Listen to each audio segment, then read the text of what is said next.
Jaz recimo ne razumem, zakaj imamo TikTok. Stari, to sem kol nanehal, ne presežem. Tega nisem pričakoval in tega si sodobno avto ne bi smel prvoščiti.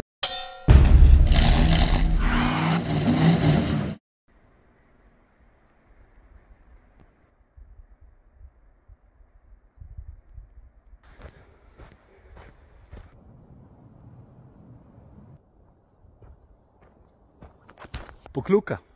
Lep plac, ne? Sem me veže ogromen enih krasnih, zanimivih spominov. Tukaj me je Jakov Fak učil streljati s puško.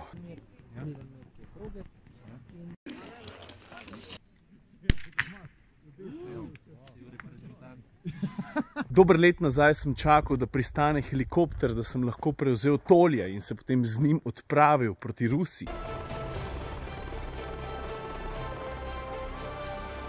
Pa tudi sicer sem bil pogosto na Pokljuki, tukaj sem velikrat tudi ustvarjal. Če se ne motim, je zdaj že švok 10 let od tega, ampak na Pokljuki sem naredil enega svojih najljubših videov, v katerem ni bila izgovorjena niti ena beseda. Veš, ko je Opel predstavil svoj prvi povsem električen avto, to je bila Opel Ampera, smo video zanjo naredili tukaj, na Pokljuki.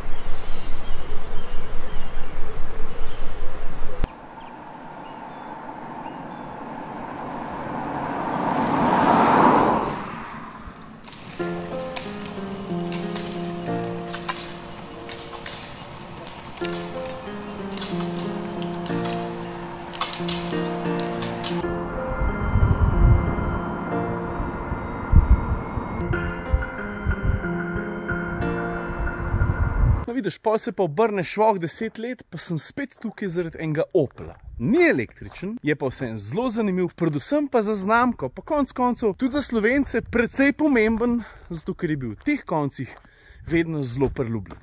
Evo, zdaj sem na robu gozda, tamle me čaka pa avto. Evo ga, prepoznaš? Daj mi še 2 sekundi, pa se te bo ziher takoj zabliska, kaj je to za en avto. Hecam, da sem to besedo uporabil, ne? Ker na vse zadnje, to je znamka, ki ima strelo v logotipu.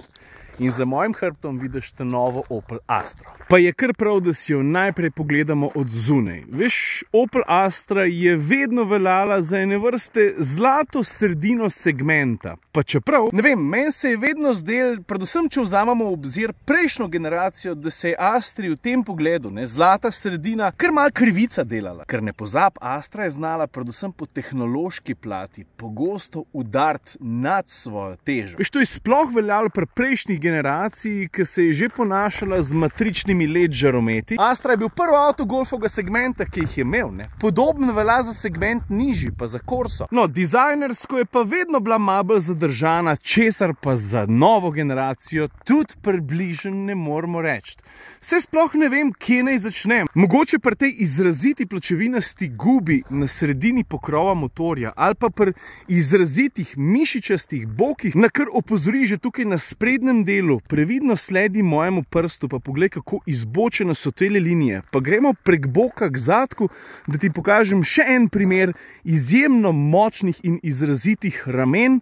Pa pol tale, kako se ti mu reče? Je to shark fin, skratka C-stebriček, ki je izrazito upadljiv, predvsem in tudi zaradi dvobarvne karoserije, torej tale fina rumeno-zlata s črno streho, avto se mimogrede sam odklepa pa zaklepa zaradi moje bližine in ključa, ki ga imam v žepu. In dizajn pri novi Opel Astri je bil tisti wow faktor, ki ga je Astra nucala in ga tudi ima na pretek. Tukaj spredaj z masko, z žarometi, z spodnjo odprtino za zajem zraka namiguje ne samo na nek retro stil, na nekatere pretekle Ople, na manto, iščem kakšnega. Jaz vedno ljudem rečem, daj, če vidiš to novo Astro, vzem si čas, pejt pogledat različne oblikovne detajle, ki so povezani s tem avtomobilom. Koliko je enih zelo zanimivih, ostrih, odrezanih potez, ne samo zunaj, pridemo pa tudi do kabine. Mimogrede, 18-ke so mersko razmeroma skromna platišča, ampak zelo upadljiva. Ok,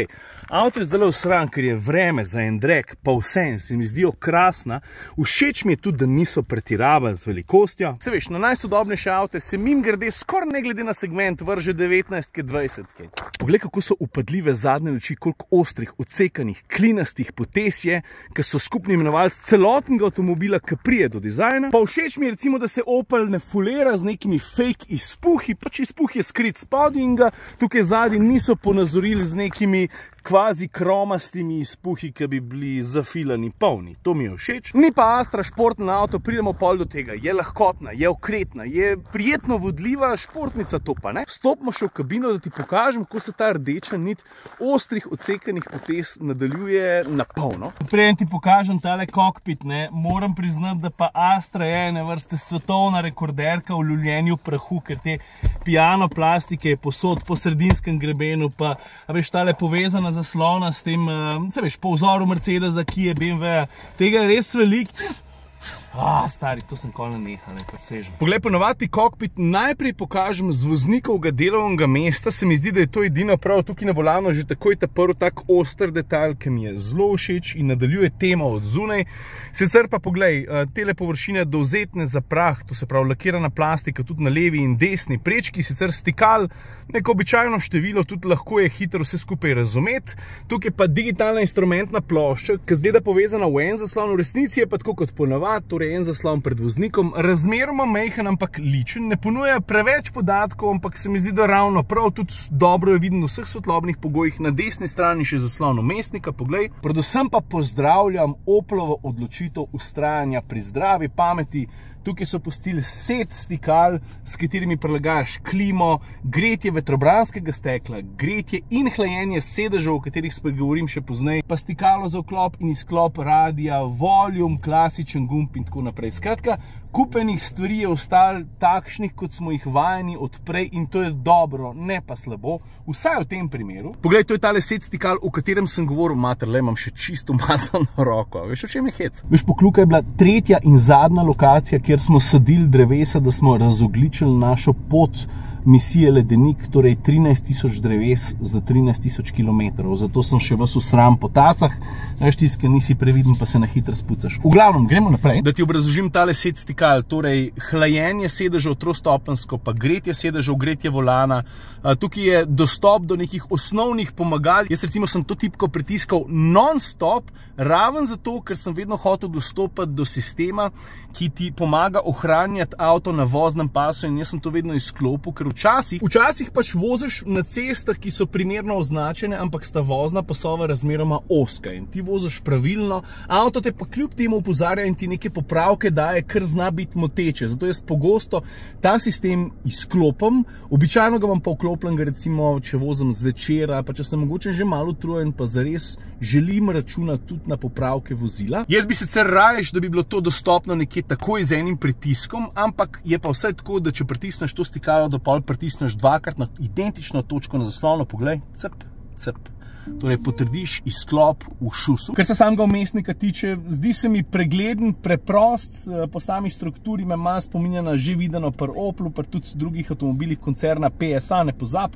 Astra je sestrična od Peugeota 308, avtomobila sta si tehniško zelo podobna, ampak izkušnja je pa tudi zaradi dizajna, pa konec koncev malo tudi zaradi vozne dinamike zelo drugačna. Še par drugih stvari bi izpostavil, ki so pomembne za to kabino, sicer dizajnerski elementi, ki tako ali pa drugače sekajo različne površine, recimo tukaj armaturna plošča, pa podoben element še tukaj na sredini vrat. Zdaj pa že počasi pridemo do materiala. V tem pogledu lahko Astro samo pohvalim kakovost materialov, kakovost izdelave, sestavljenost komponent. Vse, kar vidim, je zares dobro in tukaj nimam kaj. Dobro, v tem primeru gre res za izdatno opremljeno Astro, zato je veliko usna, zato je tukaj na vratih tudi Alcantara. Vse skupaj je res odlično narejeno in vse Astre niso v kabini takšne, oziroma so najbrž materiali bolj borni. A ja, pa še en detalj, ki bi ga rad izpostavil. Poglej, kako preprosti so zračniki. No, prah pa no comment. Aha, sedeži.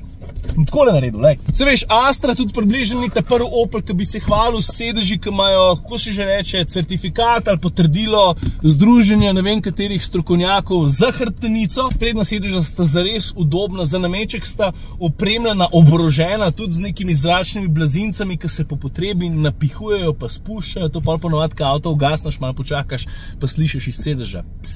Dej pogoogli malo Opel pa AGR, pa boš hitro videl, koliko je ura, sicer pa tale voznikov sedež je električno nastavljiv, za sovoznikov ga to ne velja. Zdaj, v drugo vrsto ne bom šel, lahko ti pa od tukaj povem par stvari. Prostora je pač povprečno, nič posebej, za noge ravno prav, za glavo, za ramena, tukaj ne moreš pričakovati čudežev in to je nek segmentni povprečje, se mi zdi, drugač pa tudi udobje v drugi vrsti štima, hod vrat vse te stvari. Dobar, 100 stvari imam tle noter, tale bo sram polover, ker sem ga imel prejle gor, pa jakna, ok, da me s to umaknil. Torej, osnovne prostornine je 422 litrov, osvetljenje samo z leve strani, bož bilo, če bi bil z obeh. Jaz mislim, da lastnik avta spodnjega srednjega segmenta ne bo rabil več prostora, kot ga na voljo tukaj. Pa ne pozabi, računaš lahko tudi na dvojno dno, tale polica ne vem, če je del čist vsake opreme, zagrabaš, pomakneš nazaj. Evo, takole, pa spustiš, zdaj imaš šele na voljo vseh 422 litrov. Skaj pa ne vem, tale polica je spodaj trda, vidiš, me zanima, če se jo da tudi obrniti pa na ta način izkoristiti, če imaš kaj bolj usranga, veš. Ja, se gre, stari, le to. Čak se da posnamem, priti k meni. Jaz imam recimo tele pohodniške čevlje, ki sem jih imel gor, pa recimo, da ne bi imel vrečke, mi je bistveno lažje to odložiti na površino, ki je lažje sperem. Evo, takole, veš se pol brisanja pa pucanja lažje lotiš. Zdaj pa, če gremo malo nazaj v kabino, dve stvari, ki ste me precej zmotili. Mogoče še rekel, da so pikolovske, ne, ampak recimo ta prva. Ne mi piskat skozi, prosim. Ta prva stvar je, poslušaj pozorno zvok žmigovca, ker je dvojni. Poslušaj dobro. Jaz recimo ne razumem, zakaj imamo tik-tok, hard sound, obenem je pa tudi nek tak sodoben elektronski punk, punk, punk, punk in pol je to oboje skupaj, poslušaj. Čist nepotrebno. Druga stvar pa, a vidiš tele črkice P, R, N, D, pa M. Vse jasno, ne? P je parking, reverse, neutral, drive, pa manual. In s telim ličnim stikalom, mingrede enak je tudi v Peugeotih, se ti odločaš, v katero smer želiš iti. Ali reverse, ali pa naprej. Ali pa dati v manual, ali dati pa v P. No in meni se je pogosto zgodilo, da sem se nekam pripeljal in sem pritisnil P, da se ta P ni zgodil. Zdaj, ko snemam, se seveda to zgodi vsakič brez izjeme, tako da ne vem, s čim je to povezano. Mogoče avto zračunal, da že ves čas stoji na mer in da to ni noben problem. Ampak v času testiranja tega avtomobila se mi je to zgodilo vsaj 5-krat, pa 6-krat, ker je way too much, ker mi je šlo vsakič na jetra, ker sem se pripeljal, sem ustavil, sem dal v P in ker nisem črke P držal, ne vem, 1 sekundo, sem jaz spustil bremzo in se je avto začel premikati. Nič groznega, ampak meni je šlo to pa grozen na jetra. Pa dajmo se lotiti še uporabnosti, če sem tukaj spredi, pogledaj, tole sta cup holderja, ki jih lahko zakriješ, pa tukaj spredi še en predal. Tako razmerno globoko odlagališče, pa površina za brezžično polnjenje telefona, 2 USB-C-ja, pa tukaj še eno odlagališče za, no vem, v mojem primeru za drobiž pa za ključe, pa pol tale dvokrilno odpirajoč predal, pogledaj, v tem trenutku so noter računi za gorivo, cep, cep. Tukaj noter pa lahko lično skriješ očala, a veš, fajn, ampak tak skrit. A pa še ena stvar bi ti pokazal, za katero sem mislil, da me bo zmotila, pa me ni. A veš, tale sidrišča za ISOFIX so skrita za zadrgo in tole zadrgo je zares pain in the ass, gor pa dol vleč. In pa sem si mislil, pismo, pa to bo težko vedno znova zadet. A veš, zato ker ni pač jasnega plastičnega otora. Ampak naj ti demonstriram vse skupaj, le sploh ne bom dol gledal. A prav, sedež sem zdaj položil na zadnjo klop in bom naredil sam. A si videl to? Prvi poskus. Hočem reči, da ja, zadrge so pain in the ass, niso jasno vidno sidrišča, ampak gre pa noter iz prve ali pa iz druge, skratka, ni problem. Recaro-Slovenija.si, imam prav, Tržaška 216 drugače. Je fajn iti v salon, pa tam z otrokom na lokaciji sprobati, kada se zanašaš na netu podatki, so nekaj je pa v živo videti stol, pa ga sprobati. In grede, s tem nisem zelo zadovoljen, ampak počas bo premajhen, ta mala ramena že tukaj na vrh. Prav se raste. Ok, gremo naprej. Motor smo rekli, ne? Aha, hidravlike ni, dober je. Kje pa je palčka? Takole. Gledaš bencinski motor, 1,2 litra je delovne prostornine, vseh konjev skupaj je 130. Poraba računi, kaj pa je svem, če boš dosti na avtocesti 6, 6,5, lahko tudi 6, 7, če boš malo nepreviden, lahko pa tudi dosti manj. Se veš, uporabi jaz ne maram govoriti. Je pa ta motor lahko... Pa še kaj toplo. Je tale motor lahko združen z ročnim ali pa z avtomatskim 8-stopenskim menjalnikom, ki ga moram Pa dobro, da bi ga sam hvalil tudi ne. Veš kaj, mam je šlo na jetra. To, da ko sem se ustavljal, se mi je parkrat zgodil, da je pri zelo nizki hitrosti grdo cuknil. Tega nisem pričakoval in tega si sodobno avto ne bi smel privoščiti, ni se pa to konstantno dogajalo, tako da to je ena napakca, ki jo lahko spustim pa zignoriram. A veš, drugače pa, če se malo da zapnem tole. Drugače se pa v vseh ostalih režimih delovanja menjalnik dobro obnašal, razmeroma nezaznavno deluje. Enač, zdaj nas čaka sam še, a ja, ne, čak sem malo, ceno bom na konc dal. Gremo se pelat. Vozne programe vidiš, zbiraš s tem stikalom tukaj, ne rabaš gledati dol, da bi se ga dotaknil. Vem, da en pritisk gor pomeni, da prestaviš v športni način. Digitalna armaturna, pa tudi tukaj vmesnik se obarvata rdeče, volan je malo bolj odziven, gas oziroma motor tudi, ampak neke bistvene razlike nisem čutil. Jaz sem raje ustavil v izhodiščnem načinu, torej programu običajno. Zdaj na cesti je tako, Astra zgleda šarf, sodobno, edgy, športno, vse kar je tistih pridevnikov, ki so povezani z njeno obliko, ampak na cesti pa prav športna ni. Mal tudi zaradi motorja, krab, da se mal zbudi, pa tudi menjalnik mora dojeti. Aha, 2 dol, prehtel bo, tako ker sem zdaj naredil. In tudi sicer motor, 1,2 litrski trivaljnik, da od sebe čist dovolj moči, tudi če imaš avto obremenjen, ampak vozna dinamika, podvozje, vzmetenje ni namenjeno podelanju rekordov. Moram pa priznati, da mi je zelo všeč način, kako se Astra pelje. Je lahkotna, predvsem se mi zdi tudi zelo okretna in jaz vsake toliko časa rečem, da ima človek feeling, da avto tehta manj kot v resnici. Jaz za Astro čisto po resnici ne vem, koliko tehta. Ampak imam pa občutek, da vozim razmeroma lahek avto. Tudi za obračalen krog ne vem, koliko je v resnici velik. Ampak zdi se pa mi, da se Astra obrne 1, 2, 3, da je zelo okretna tudi takrat, ko to najbolj potrebuješ, ne samo takole na ovinkasti cesti. Ne vem, parkirna hiša, kakšni ozki izhodi iz parkirišč, tam, ki moraš biti zelo natančen, ki je treba čist blizu rampe pripeljati. Take stvari. Skratka, na cesti sem bil zelo zadovoljen. Tudi volan ni prešportno debu, ker mi včasih tudi približno ni všeč, če avto ni izrazit športnik. To je to. Na cesti v bistvu pohvale. Nimam drugega za reči. Zvočna zatesnitev je ok, ne glede na to, da je avto precej lahkotno nastavljen. Na avtocesti pri višjih hitrostih sem imel vedno feeling, da je zelo stabilna, to je tudi pohvala. Ampak to je bila Astra že prej. Če je kdo vozil prejšnjo generacijo ali pa celo ima, ve, da ima ta občutek, da avto izredno dobro sedi dobro na cest. Dober je, Angliži rečejo temu planted. Ok, zdaj bom pa jaz obrnil. O tehnološki naprednosti Astre ne bom zgubljal besed. Lahko ti pa izpostavim en sistem, ki mi je bil ful všeč, in to je ta prediktivni tempomat oziroma tempomat, ki sam prepozna omejitve in ti predlaga zmanjšanje oziroma povišanje hitrosti na omejitev. To samo potrdiš s tipko na volanu, vse skupaj pravzaprav, evo, to v tem trenutku vidim. 90 ok, ti da vprašanje, ti sam potrdiš na volanu in on prilagodi hitrost. In ko vidiš to priporočilo, pač stisneš ok in avto poveča hitrost. Inač, da se ustavimo, pa pogovorimo o dinarčkih. Le, v osnovi je tako, da ti čist običajno Opel Astro dobiš za tam 24-25 jurjev. Imam prav? Tale, s tem motorjem, s tem menjalnikom, s to opremo je precej prvrh, zato košta se mi zdi, da dobrih 33. Ampak se mi zdi, da problem tiči drugje. Zdaj po eni strani avtomobili so dražji, to drži. Če pa primerjaš konkretno novo Astro s prejšnjo Astro, to se pravi 1.2 benzinar 130 konjev, tale je avtomatik, pa je razlike še vedno za 5 jurjev. Ta avto je izdatno opremljen. Jaz to vse štekam, ampak tudi že prejšnja Astra je bila precej bogata z opremo. V tej problematiki tudi približno ni osamljena, tudi drugi avtomobilski proizvajalci po mojem poslušajo podobne pripombe, ampak tako je in to je kar prav, da izpostavimo. Ok, to. Mater, a smo bili spet dolgi, ne? Jelej, Astra je pomemben avto, tudi za slovenskega kupca.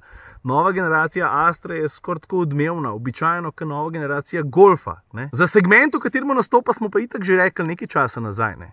Da je težko reči, da je to Golfov segment, ker so playerji v njem precej močni celostno. Včasih je bila sem pa kakšna premočne, zdaj pa stari toliko enih močnih playerjev, vključno s Korejci in ostalimi. Ok, that's it. Ajde.